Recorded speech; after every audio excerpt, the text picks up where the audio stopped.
जय श्री रामकृष्ण, जय श्री श्री माँ, जय स्वामीजी महाराज। যদিও আজকের এই আলাপ কোনো গ্রন্থ নির্ভর বা শাস্ত্র নির্ভর নয়, তবুও যেহেতু এই আলাপ শ্রী রামকৃষ্ণ, শ্রী শ্রী মা স্বামীজি এবং মাস্টারমশাইকে নিয়ে, সুতরাং আমাদের কিছুক্ষণের জন্য হলেও মহান শাস্ত্রে অর্থাৎ কথামৃতে প্রবেশ করার হলেও হতে পারে মায়ের ইচ্ছায়। এখন যে কথা এই প্রাণারাম চ্যানেলের পবিত্র আমাকে বলেছিল যে দাদা আপনি দীপকবাবু সম্বন্ধে একটু স্মৃতিচারণা বা স্মরণমনন করবেন কি? এটা আমার হৃদয়ের অত্যন্ত সংবেদনশীল তন্ত্রীকে স্পর্শ করে। আমি সঙ্গে সঙ্গে রাজি হই, তবে বিশেষ কারণে সময়টা হয়ে উঠছিল না। অবশেষে যিনি কালের নিয়ন্ত্রা ভগবতী শ্রী শ্রী মায়ের কৃপায় সেই সময়টা হলো। দীপক বাবু, আমি কিন্তু কোনোদিন বাবু বলিনি, সবসময় দাদাই বলতাম, বরঞ্চ নামটাও ধরতাম না। দীপকদাকে দাদাই বলতাম এবং আরেকজনকে আমি দাদা বলতাম। তার কথা আমাদের প্রসঙ্গক্রমে আসবে, তাই এই মুহূর্তে উচ্চারণ করা হচ্ছে না। স্বামীজি একটি অপূর্ব কথা বলতেন যে জীবনে বা জগতে যদি কিছু সত্য বলে থেকে থাকে সেটা হচ্ছে মৃত্যু। মৃত্যুর ন্যায় সত্য কিন্তু জগতে নেই। বিজ্ঞানের দিক দিয়ে দেখতে গেলেও কিন্তু সেই একই কথা যে যাহা সৃষ্টি হইয়াছে তাহা অন্তিম পরিণতিতে পৌঁছাবে ধ্বংসের মাধ্যমে, তার মানে মৃত্যু। আমাদের এই দাদা দীপকদা অন্তিম পরিণতি তো একদিন গ্রহণ করতেই হবে, এই বিষয়ে তো বলার কিছু নেই। তবে এই সব ব্যক্তি যতদিন জগতে শরীরে থাকেন ততদিনই কিন্তু জগতের মঙ্গল হয়, কারণ এনারা মঙ্গল ছাড়া অমঙ্গল চিন্তা করেন না, বলেন না এবং করেনও না। এসব কথাগুলো তো সকলেই জানেন, সুতরাং এ বিষয়ে বিস্তৃত আলোচনার প্রয়োজন নেই। দীপকদার সঙ্গে আমার আলাপ 90-এর দশকের প্রথম দিকে। তখন মায়ের বাড়িতে এবং বলরাম মন্দিরে খুবই যাওয়া আসা। সেই সূত্র ধরে একদিন বিদ্যাসাগর কলেজের পাশ দিয়ে দীপকদার বাড়ি অর্থাৎ মাস্টারমশায়ের ঠাকুর বাড়ি, সেখানে গেলাম। হুবহু ব্যাপার ঘটনাটা আমার ঠিক মনে নেই, কিন্তু এইটুকখানি মনে আছে, সেই অনাবিল আনন্দ কিন্তু আজও উপভোগ করি। কি মনে আছে জানেন? একজন অপরিচিত ব্যক্তিকেও, আমার তখন খুব অল্পই বয়স, বুঝতেই পাচ্ছেন আজ থেকে প্রায় 30-32 বছর আগের ঘটনা, তিনি যেভাবে গ্রহণ করেছিলেন, আচ্ছা বসুন, হ্যাঁ কি আছে প্রশ্ন বলুন, না না না আসুন আসুন বসুন, দু একটা কথা বলার সঙ্গে সঙ্গেই উনি তুমিতে নেমে এলেন। তুমিতে নেমে এলেন বলে আমি কিন্তু তুমিই বলছি। আমি বললাম তুমি বললে আত্মীয়তা বোধ হয়, হাসলেন। যাই হোক, এরপরে কিন্তু বহুদিন ওনার সঙ্গে আর আলাপ বা বিভিন্ন কারণে আলাপ বা সঙ্গ করা হয়ে ওঠেনি। এরপরে মায়ের ইচ্ছায়, ঠাকুরের ইচ্ছায় আমি শ্রী রামকৃষ্ণের অন্তিম লীলাস্থলগুলির অন্যতম শ্রেষ্ঠ শামপুকুর বাটির সঙ্গে যুক্ত হয়ে পড়ি। তখন জানতে পারি যে এই শামপুকুর বাটিতেই দীপকদার পরের ভাই গৌতমদা আছেন। একদিন একটি কোনো কারণ ছাড়াই শামপুকুর বাটিতে গিয়েছিলাম এবং শামপুকুর বাটিতে গৌতমদার সঙ্গে পরিচয় হয় এবং গৌতমদা ঠিক একইভাবে আমাকে গ্রহণ করেছিলেন। এরপর থেকে দীপকদার সঙ্গে ঘনিষ্ঠতা বৃদ্ধি পায়।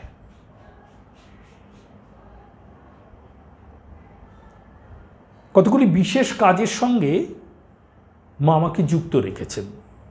তার মধ্যে অন্যতম হচ্ছে শ্রীমদ্ ভাগবতম পাঠ। দীপকদা ভীষণ ভালোবাসতেন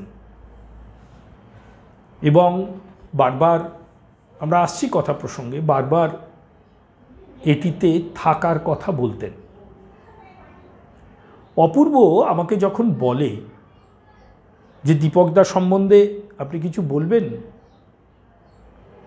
তখন একটা কথা আমার খুব মনে হয়, জানেন, এই দীপকদা বলে কি এনাকে প্রকাশ করা যাবে? যায় কি কখনো? তবুও শুধুমাত্র আমার আনন্দের জন্যে তার একটু স্মরণ বর্ণন হচ্ছে। সকলেই হয়তো জানেন দীপকদা বিদ্যাসাগর কলেজে ইকোনমিক্সের শিক্ষক ছিলেন বা লেকচারার, রিডার ছিলেন। একটা অদ্ভুত বৈশিষ্ট্য দীপকদার বলি, তার সঙ্গে তো বহু সময়ে সঙ্গ করা হয়েছে, তার কথামৃত পাঠও বসে শোনার সৌভাগ্য হয়েছে। কোনো দিন কোনোভাবে কোনো কারণে দীপকদা তার ওই শিক্ষা জগতের কোনো ইঙ্গিত বা রেফারেন্স কথামৃত পাঠের সময় দিতেন না। কোনো অর্থনৈতিক আলোচনা এবং অর্থনীতির সঙ্গে ওতপ্রোতভাবে যুক্ত রাজনৈতিক আলোচনা তিনি কখনো কারোর সঙ্গে করতেন না, অন্তত আমার সামনে তো নয়, এবং কোনো বিশিষ্ট ব্যক্তির মুখ থেকেও আমি কখনো শুনিনি তিনি কোনো অর্থনৈতিক বা রাজনৈতিক আলোচনা করেছেন। এটা কি অদ্ভুত নয়? ভাবুন তো, যিনি বহু বছর ধরে অর্থনীতি পড়াতেন, এটা অত্যন্ত স্বাভাবিক, যাকে দিনের একটা বেশিরভাগ অংশ এই সাবজেক্ট বা বিষয়ের মধ্যে মানসিকভাবে আবদ্ধ থাকতে হতো, সে অন্য কোনো কাজে এর কোনো প্রয়োগ করতো না। আপনি ভেবে দেখুন তো, সমাজের বিভিন্ন কাজের সঙ্গে যারা যুক্ত আছেন তারা এটা করতে পারেন? মনে হয় খুব কম ক্ষেত্রে পারেন না, খুব কম ক্ষেত্রে। দীপকদা সেই অত্যন্ত কম মানুষের একজন। তার শিক্ষা জগতের সঙ্গে এই যে যোগ, এটা দুটো বৈশিষ্ট্যের কথা আপনাদের বললে ভালো লাগবে। কলকাতা বিশ্ববিদ্যালয়ে পড়াশুনো করার সুবাদে এমন কয়েকজন মাস্টারমশায়ের সঙ্গ করার সৌভাগ্য হয়েছিল যাদেরকে বলা যেতে পারে পপুলার টিচার, বা যাকে বলা যায় অত্যন্ত আকর্ষণশীল ব্যক্তি।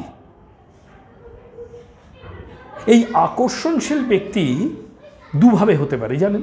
এক, তার ব্যবহার দ্বিতীয় বিষয়ের আলোচনা, এই দুটোই কিন্তু দীপকদার মধ্যে ছিল। যদিও আমি তার ডাইরেক্ট বা প্রত্যক্ষ ছাত্র নই, কিন্তু যারা তার প্রত্যক্ষ ছাত্র তাদের মুখ থেকে আমি জেনেছি কেন এই আকর্ষণ। তার কারণ হচ্ছে তার ব্যবহার অসম্ভব অ্যামিকেবল বা আনন্দদায়ক এবং হৃদয়স্পর্শকারী। যে কোনো অপরিচিত ব্যক্তিকেই তিনি মুহূর্তের মধ্যে ব্যবহারের দ্বারা আপন করে নিতেন, এক। আর দ্বিতীয় হচ্ছে তার বিষয় বিশেষের গভীরতা। অত্যন্ত ভালো অর্থনীতি বুঝতেন এবং সেইভাবে বোঝাতেও পারতেন। এ তো গেল তার শিক্ষক জীবনের কথা। এখনও তার বিভিন্ন ছাত্রছাত্রীরা তাদের বিভিন্ন যে সমস্ত এক্সপিরিয়েন্স বা যে সমস্ত অভিজ্ঞতা তারা সঞ্চয় করেছে শুধুমাত্র শিক্ষক দীপকদা হিসেবে, দীপক গুপ্ত হিসেবে, সে কথা তিনি বলেন। তা একবার প্রশ্ন করেছিলাম, জানেন দীপকদা আপনি এত ভালো অর্থনীতি জানেন, হেসে বললেন তুমি জানলে কি করে, তুমি তো আমার কাছে অর্থনীতি পড়োনি। বলছি না, না পড়লে কি আর জানা যায় না। আচ্ছা আচ্ছা বেশ, কি কথা বলো, আপনি পিএইচডি করলেন না কেন? একবার হেসে বললেন, অদ্ভুত সুন্দর উত্তর, কিন্তু আমরা নানান রকম কারণ দেখাতে পারি।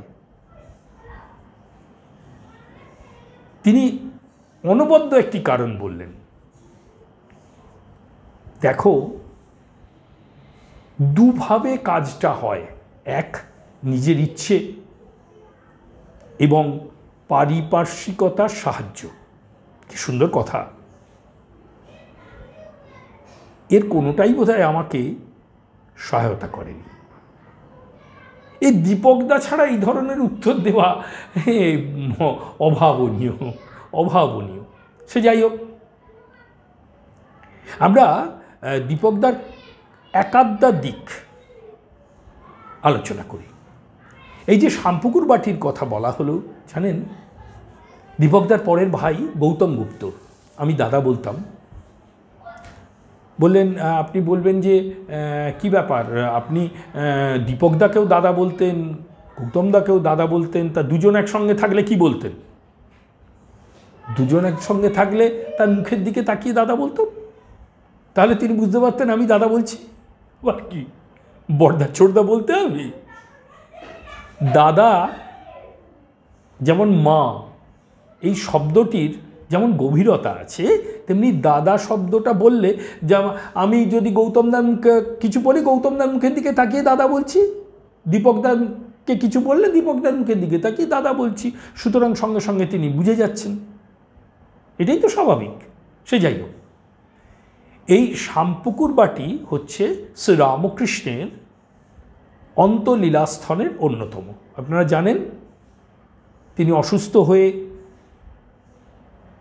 কলকাতায় তার গৃহী পার্শ্বদের দ্বারা আনিত হলে প্রথমে তিনি 7 দিন বলরাম মন্দিরে অতিবাহিত করেন এবং পরবর্তীকালে তিনি শামপুকুর বাটিতে এসে তার চিকিৎসাটা প্রকৃতপক্ষে শুরু হয়। এর আগেও চিকিৎসা হয়েছিল। এখানে ডক্টর মহেন্দ্রলাল সরকার তাকে চিকিৎসা শুরু করেন। 70 দিন এখানে বাস করেছিলেন। 2রা নভেম্বর এসেছিলেন, মাফ করবেন 2রা অক্টোবর এসেছিলেন এবং 11ই ডিসেম্বর তিনি চলে যান। এবং এই সেই স্থান যেখানে তিনি বরাভয় লীলা করেছেন। আরও অনেক লীলা আছে। এখান থেকে তিনি কাশীপুর উদ্যানবাটি চিকিৎসার জন্য চলে গিয়েছিলেন।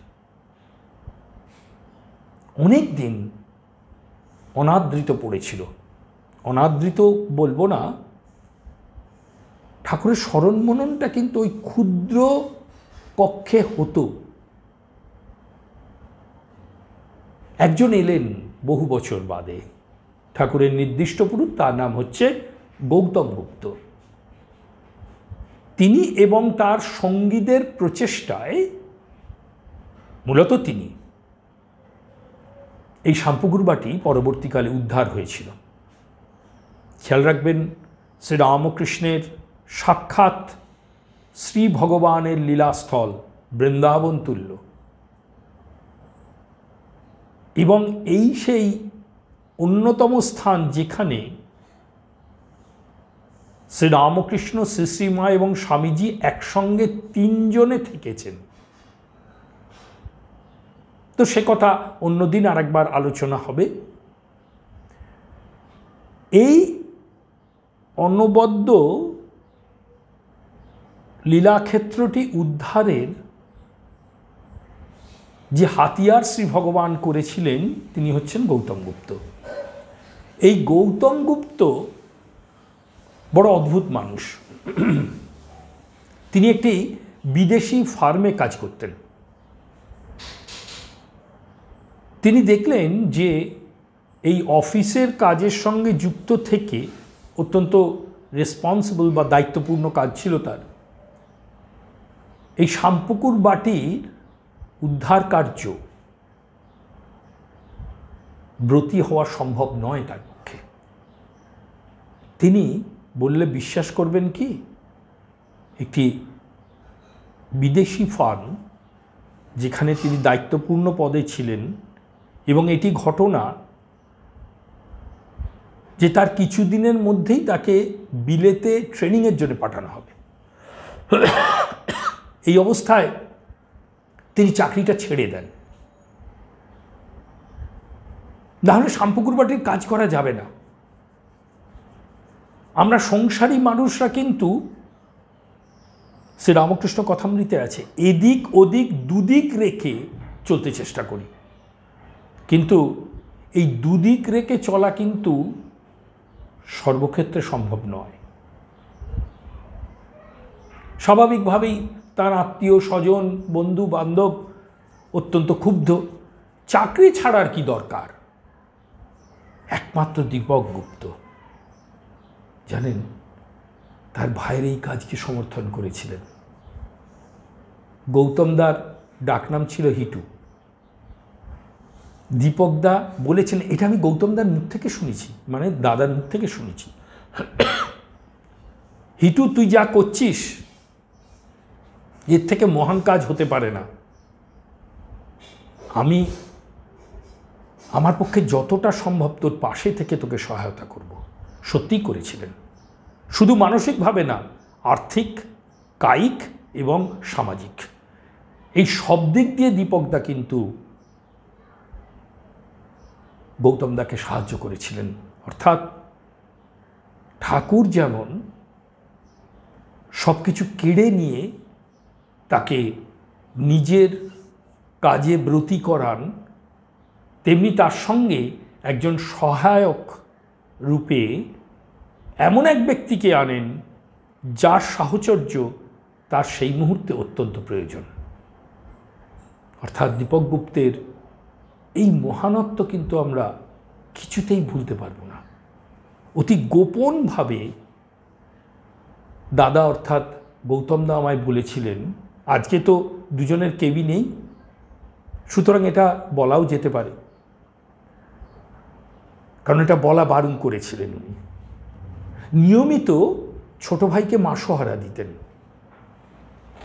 এবং কিরে তুই জামাটা পাল্টাসনি কেন, চটিটার এই অবস্থা কেন, এক্ষুনি আজকেই কিন্তু একটা জামার একটা চটি কিনে নিয়ে আসবি, এবং ধমকের সুরে।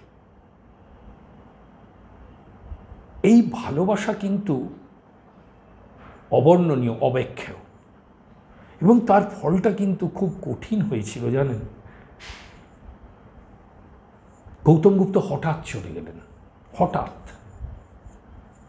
আমরা কেউ জানতে পারিনি।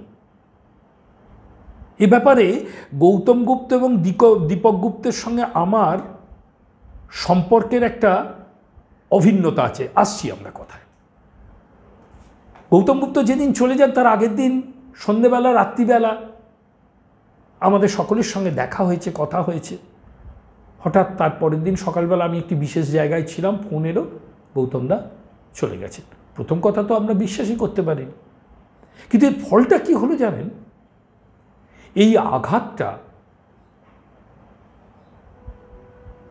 দীপকদা আর মেনে নিতে পারেননি। তিনি মানসিকভাবে ভেঙে পড়েছিলেন, মানে এত দূরই ভেঙে পড়েছিলেন তার শরীরও আর তার সাথ দিচ্ছিল না। মানে এতটাই মানে অবনতি ঘটেছিল, ডাক্তারবাবু মুখও গম্ভীর হয়ে গিয়েছিল। কিন্তু মায়ের অন্যরকম ইচ্ছে, সুতরাং তিনি আবার সেই অবস্থা থেকে উন্নত হন। তার তো কথামৃত পাঠ ইত্যাদি বন্ধই হয়ে গেল, সম্পূর্ণরূপে বন্ধ। এবং তার যে শারীরিক অবস্থা, এই অবস্থায় আমরা তার সঙ্গে বসে যে কথামৃত আলাপ শুনব, সেটাও আমাদের পক্ষে সম্ভব হচ্ছে না। এটি সামলাতে কিন্তু বহু সময় নিয়েছিল। তার প্রাণের প্রাণ ভাই, শুধু প্রাণের প্রাণ বললে ভুল হবে, যে শ্রী ভগবানের যন্ত্ররূপে জগতে একটি অপরিসীম মহান কার্য করে গেছেন, তাকে তিনি যে কি পরিমাণ ভালোবাসতেন এটা ভাবা যায় না। এক কথায় বলতে গেলে দীপকদা তো সংসারী ছিলেন, মানে সংসারে থাকা মানেই সংসারী, কিন্তু বিবাহাদি করেননি। সংসারে তার আকর্ষণটা কিন্তু সেই রকম ছিল না। বহু উচ্চ শ্রেণীর, এখন যারা ভাইস প্রেসিডেন্ট শ্রী রামকৃষ্ণ মঠ মিশনের এবং পূর্ববর্তী মহান সন্ন্যাসীদের সঙ্গে তার ওঠা বসা ছিল, এবং এই মহান সন্ন্যাসীদের নানান প্রশ্নের তিনি উত্তর দিতেন। এটা অত্যন্ত স্বল্প পরিসরে ব্যাখ্যা করা সম্ভব নয়। যেমন স্বয়ং বীরেশ্বরানন্দজি, পরম পূজ্যপাদ বীরেশ্বরানন্দজি, প্রভু মহারাজ তাকে একবার ডেকে পাঠালেন। ডেকে পাঠিয়ে এমন কতকগুলো প্রশ্ন করলেন যে প্রশ্নের উত্তর তিনি অবলীলাক্রমে দিয়েছিলেন। আমরা এই আলোচনায় এই মুহূর্তে প্রবেশ করছি না। যে কথা বলা হচ্ছিল মায়ের ইচ্ছায় আবার তিনি কথামৃত পাঠ আরম্ভ করেছিলেন। এবং আপনারা সকলেই জানেন, 2 বছরে কিছু বেশি ধরে ভারতবর্ষ তথা পৃথিবীতে যে একটা অসহনীয় অবস্থা চলছে, সেই অবস্থার মধ্যে এই দীপক গুপ্তের কথামৃত পাঠ পবিত্র সুরের যে প্রাণারাম চ্যানেল, তার মাধ্যমে পৃথিবীর কোনায় কোনায় পৌঁছেছে।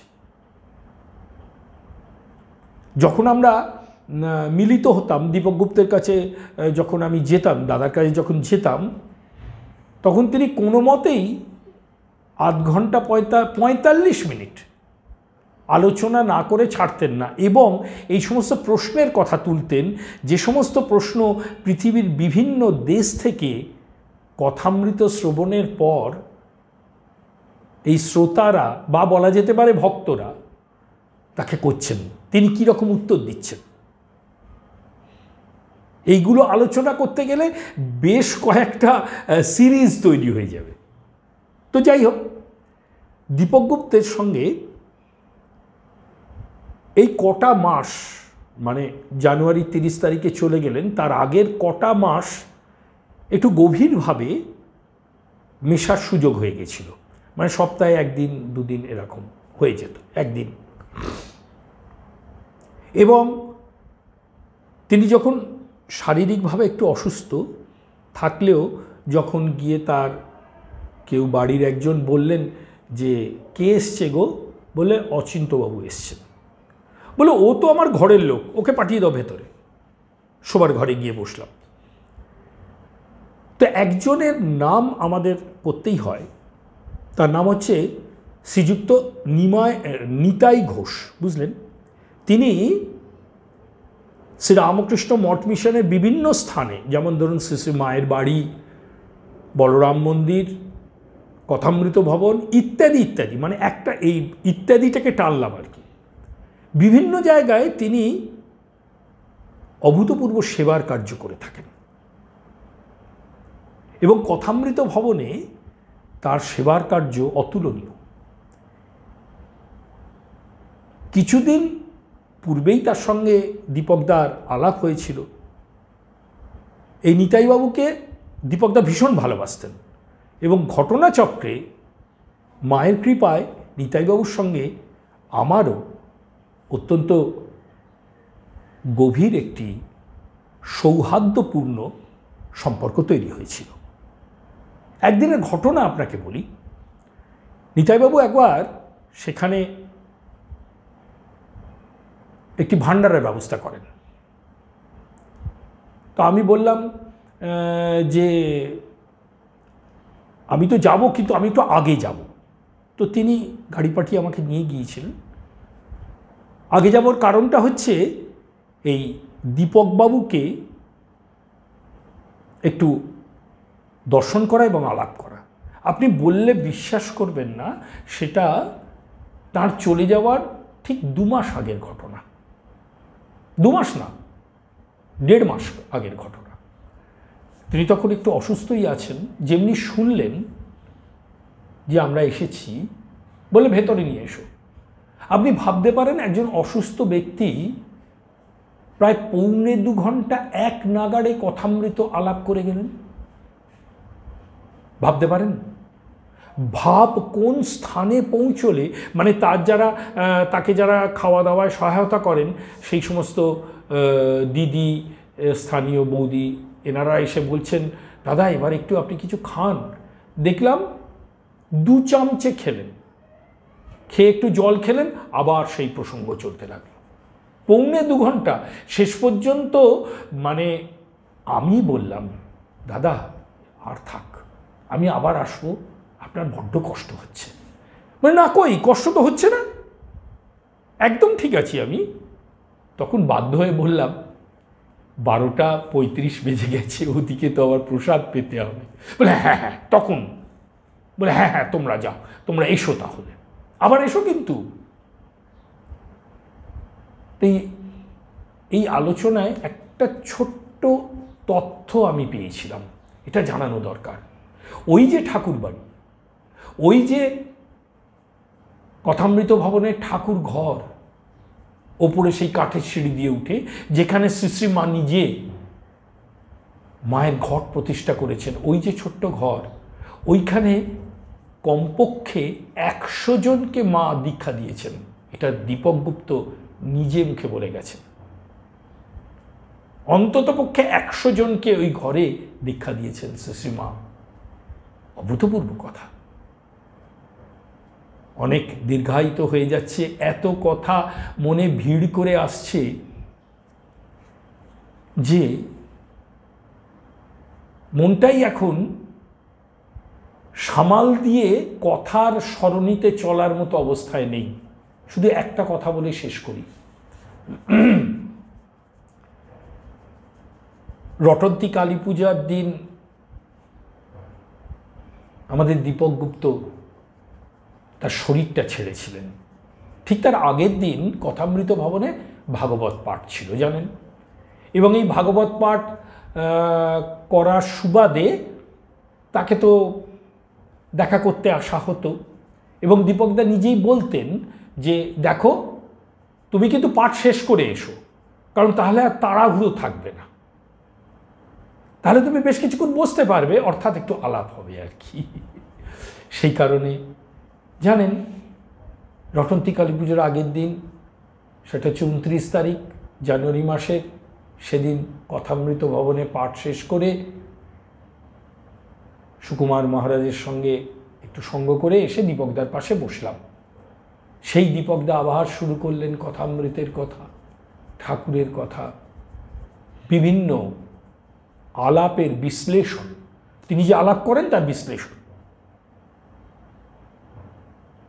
এর আগে না, যে কোনো কারণেই হোক, দীপক গুপ্ত কিন্তু পায়ে হাত দিতেন না, জানেন। বিগত 4 বছর ধরে তার চরণ ছুঁয়ে প্রণাম করার অধিকার দিয়েছিলেন। সেদিনের কথাটা আমার মনে আছে, বড় বেদনাদায়ক। আমি তার মানে ওই কাঠের চেয়ারটায় বাবু হয়ে বসে আছেন, আমি তার চরণ দুটি ধরে প্রণাম করার আগে তার কোলের উপর মাথাটা দিয়ে কিছুক্ষণ ছিলাম। দাদা আমার মাথায় একটু হাত বুলিয়ে দিলেন, আর দুটি হাত দিয়ে কিন্তু তার চরণ দুটি ধরে আছি জানেন। তিনি সেই দিন দুটি কথা বলেছিলেন, আজও কানে ভাসছে। আমার নাম করে বললেন, ভাগবত পাঠ কিন্তু তুমি বন্ধ করো না। এই কথা একজন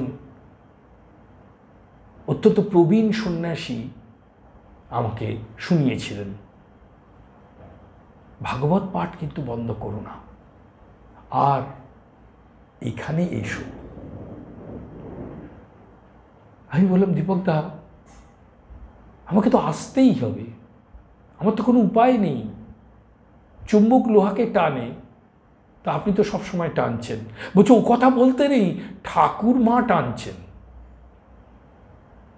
আমি বললাম, আপনার সঙ্গে তো এই কথায় আমি কোনো দ্বিরুক্তি করতে পারবো না, তবে কি জানেন, ঠাকুরমা তো কারুর মাধ্যমে টানেন।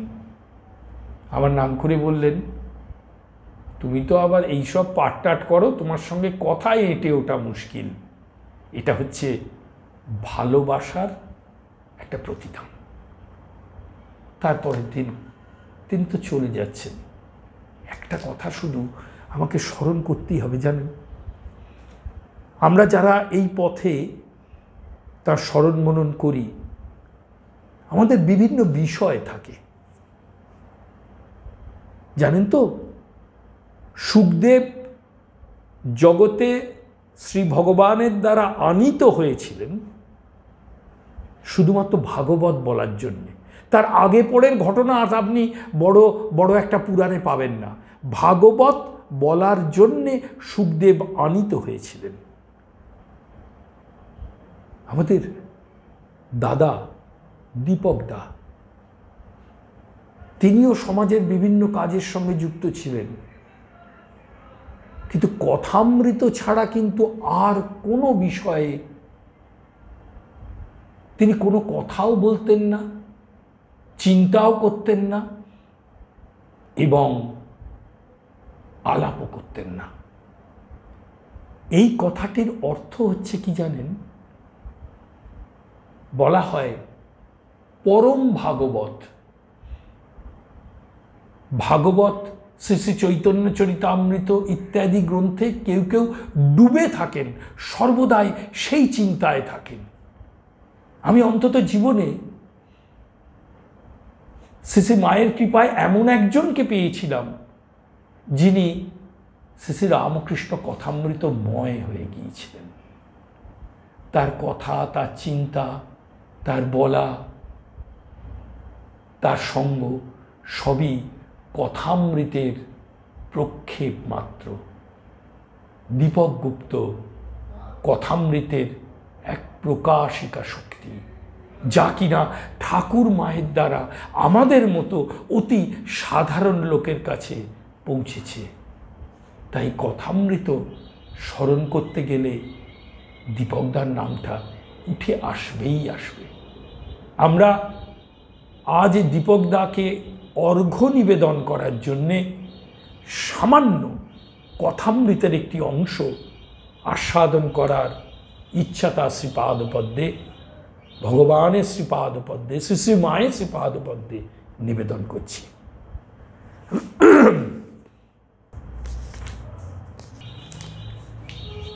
শ্রী রামকৃষ্ণের সঙ্গে মাস্টারমশাইয়ের প্রথম দর্শন।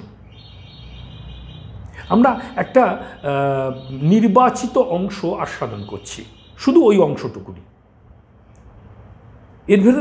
এর মধ্যে যে কি অভূতপূর্ব তথ্য এবং তত্ত্ব, ইনফরমেশন অ্যান্ড থিওরি, তথ্য এবং তত্ত্ব লুকিয়ে আছে আমরা ধারণাও করতে পারি না। সামান্য কয়েকটি কথা। মাস্টার দাঁড়াইয়া অবাক হইয়া দেখিতেছেন। মাস্টারমশাই দক্ষিণেশ্বরে আসার পর সরাসরি ঠাকুরের ঘরে এসে উপস্থিত হয়েছেন। সঙ্গে একজন সম্পর্কিত ভাগিনীও সিধু আছে।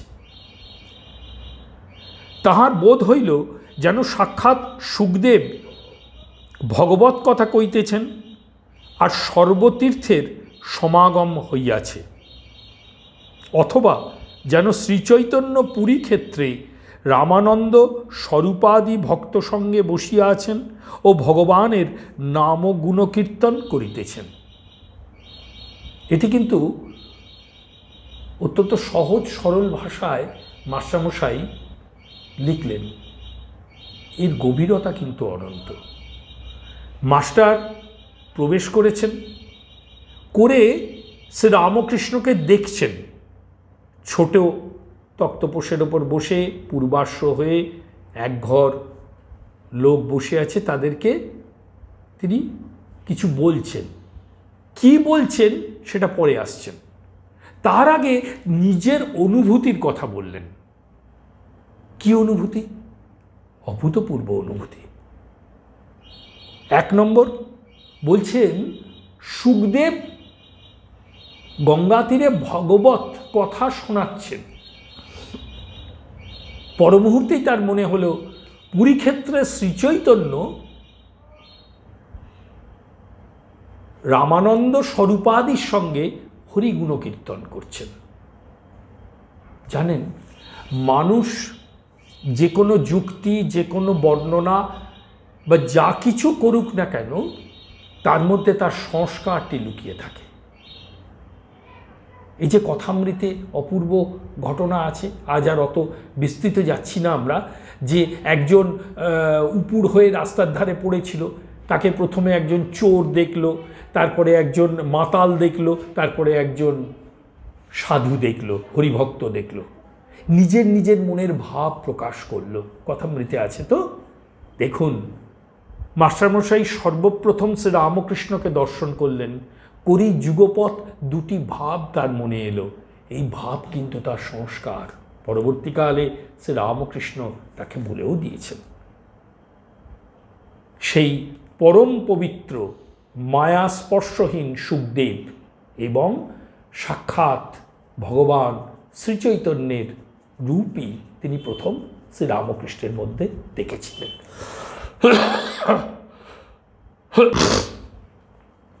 ঠাকুর বলিতেছেন, যখন একবার হরি বা একবার রাম নাম করিলে রোমাঞ্চ হয়, অশ্রুপাত হয়, তখন নিশ্চয়ই যেন যে সন্ধ্যাদি কর্ম আর করতে হবে না। তখন কর্মত্যাগের অধিকার হয়েছে, কর্ম আপনা আপনি ত্যাগ হয়ে যাচ্ছে। তখন কেবল রাম নাম কি হরিনাম কি শুদ্ধ ওঙ্কার জপলেই হলো।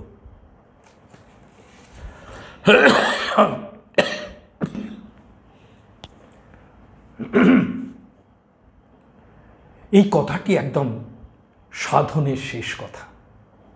মাস্টারমশাই এই সাধনের শেষ কথাটি কিন্তু সর্বপ্রথম শ্রবণ করলেন।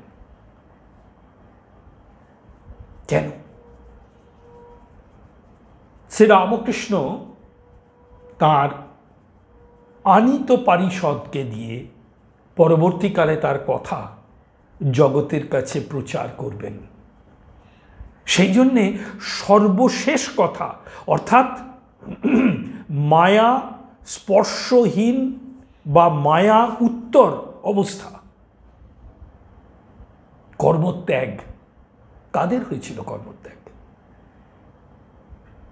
ভাগবতে আছে গোপীদের কর্মত্যাগ হয়ে গেছিল। কি কর্ম?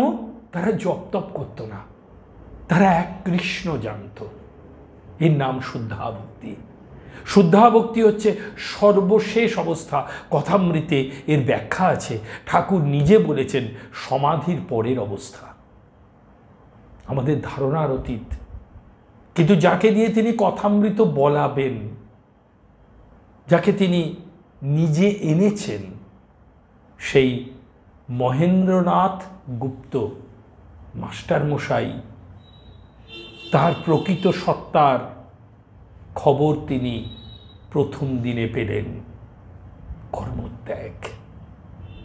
এই মাস্টারমশায়ের কথামৃত পরবর্তীকালে তার প্রপৌত্র দীপক গুপ্ত আমাদের কাছে বর্ণনা করেছেন, ব্যাখ্যা বলবো না, বর্ণনা করেছেন, পরিবেশন করেছেন এবং আমাদের অন্তরের ক্ষুধাকে কিছুটা হলেও নিবৃত্ত করেছেন। সেই দীপক গুপ্তের চরণে আমার শ্রদ্ধা, প্রণাম এবং হৃদয় নিংড়ানো ভালোবাসা নিবেদন করা হলো। জয় শ্রী শ্রীমা, জয় স্বামীজি মহারাজ, জয় শ্রীরামকৃষ্ণ, শ্রীরামকৃষ্ণ, শ্রীরামকৃষ্ণ।